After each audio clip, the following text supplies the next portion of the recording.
Cara membuat oralit di rumah dengan mudah dan praktis.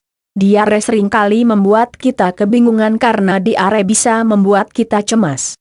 Selain itu diare juga akan membuat tubuh menjadi lemas, bisa menyebabkan dehidrasi, bahkan kalau tidak segera diobati bisa mengakibatkan kematian.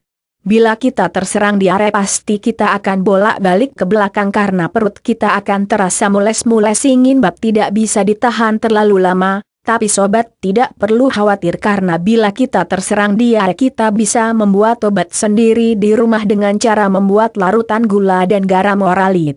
Cara mengatasi diare dengan oralit. Oralit merupakan obat alternatif untuk mengobati diare. Bisa digunakan untuk mengganti cairan tubuh yang hilang. Dengan banyaknya cairan yang hilang tubuh kita menjadi lemas. Oralit merupakan pengganti cairan yang hilang bila kita terkena dehidrasi. Oralit ini berfungsi untuk menjaga keseimbangan cairan dalam tubuh kita karena manfaat yang cukup penting dari oralit ini, kita perlu mengetahui cara membuat oralit sendiri, sebelum sobat atau si kecil terserang diare dehidrasi dapat dihindari. Berikut adalah bahan-bahan yang diperlukan untuk membuat oralit secara sederhana. Gula pasir 1 sendok teh tidak lebih tidak kurang agar larutan yang kita buat bisa maksimal. Garam dapur yang halus 1/4 sendok teh 1 gelas air matang hangat 200 ml. Cara membuat larutan gula garam oralit, cucilah tangan dengan sabun sampai bersih agar kuman tidak menyebar. Larutkan gula dan garam ke dalam 1 gelas air matang lalu aduk hingga rata, lalu diminumkan kepada penderita diare. Minum 2 gelas larutan gula dan garam sehabis bab. Namun perlu diketahui bahwa oralit tidak menyembuhkan diare. Larutan gula garam oralit hanya untuk mencegah terjadinya dehidrasi, untuk menggantikan cairan tubuh yang hilang. Jika diare masih berlanjut segera periksa ke dokter untuk mendapat pengobatan lebih lanjut. Saran, anak-anak di bawah usia 2 tahun 1/4 hingga setengah gelas. Anak-anak usia 2 tahun ke atas setengah gelas sampai 1 gelas. Sedangkan untuk orang dewasa dianjurkan untuk minum yang banyak, dan jangan lupa untuk minum air putih yang banyak. Berikut ada beberapa cara atau tips bila sobat terserang diare. 1. Minum air putih.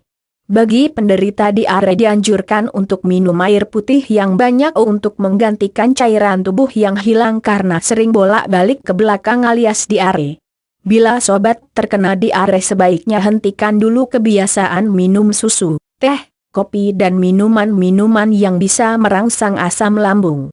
Minuman yang paling disarankan untuk mengganti cairan tubuh selain air putih adalah minuman yang tidak hanya mengandung cairan tapi juga elektrolit. Minuman seperti ini dapat sobat jumpai seperti pada minuman kemasan Pocari. Sobat juga dapat menggantinya dengan larutan gula garam. 2. Makan makanan yang rendah serat. Makan makanan yang rendah serat karena hal itu bagus bagi penderita diare. Seperti nasi lemes atau nasi liwet dengan lauk telur asin. Nasi bila dikunyah akan menjadi gula dan memberikan kita tambahan energi. Telur mengandung protein dan garam berfungsi untuk menahan mengkrep. Sebaiknya bila sobat terserang diare hindari untuk makan atau jajan di sembarang tempat untuk menjaga kebersihan makanan yang kita makan dan jangan lupa kita tidak boleh makan terlalu pedas. Kita juga harus menghindari makan makanan yang berserat seperti sayur dan buah-buahan karena makanan berserat cocok untuk dimakan jika sobat susah buang air besar. 3. Istirahat yang cukup dan teratur. Bila sobat terserang diare maka luangkanlah waktu agar sobat dapat istirahat dengan cukup. Karena selama mengalami diare tubuh terasa lemah, letih, lesu, lemas dan capek. 4. Minum larutan gula garam. Minum larutan gula garam yang banyak selama sobat mengalami diare. Jika perut kita masih terasa mules dan sering bolak-balik ke belakang kita bisa membeli oralit di apotek. Dan jangan lupa untuk berkonsultasi dengan dokter agar sobat diberi obat antibiotik, obat mules dan obat mengkrep. Jika sobat dikasih dokter obat antibiotik sebaiknya dihabiskan karena berfungsi untuk membunuh bakteri. Itulah beberapa tips cara mudah membuat oralit untuk diare yang bisa saya sampaikan. Semoga bermanfaat dan selamat mencoba ya.